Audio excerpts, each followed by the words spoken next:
Troy, finally nag-champion ka na sa Ginebra. Anong pakiramdam? Sobrang saya para gawin to sa mga nanood dito.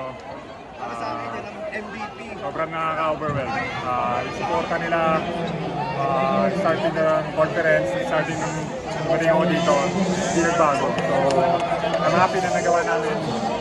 May panalo yung Game 7 na. Troy, itong last 2 games talagang grabe yung contribution mo. Hindi kayo nanalong Game 6, but siyempre Game 7 to. Ano mo pinush yung sarili mo to help the team win tonight? Well, I regretted yung yung last finals appearance ko eh.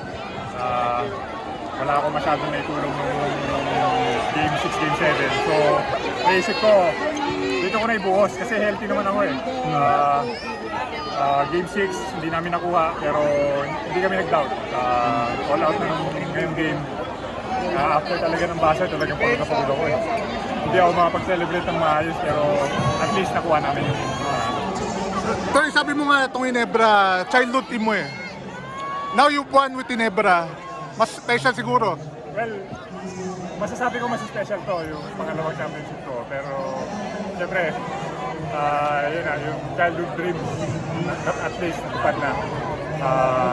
Remember, mga 8 years old na ba yata ako nung una ko na talagang na sa maging fan ng Ginebra.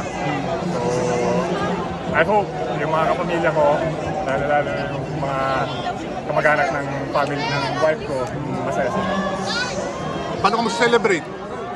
Well, sa ngayon, wala pa eh kasi may schedule ng Gilas practice bukas. So, mapopostpone muna yung celebration. Pero, pag nagkaroon ng pagkakataon na magkaroon ng break. Okay.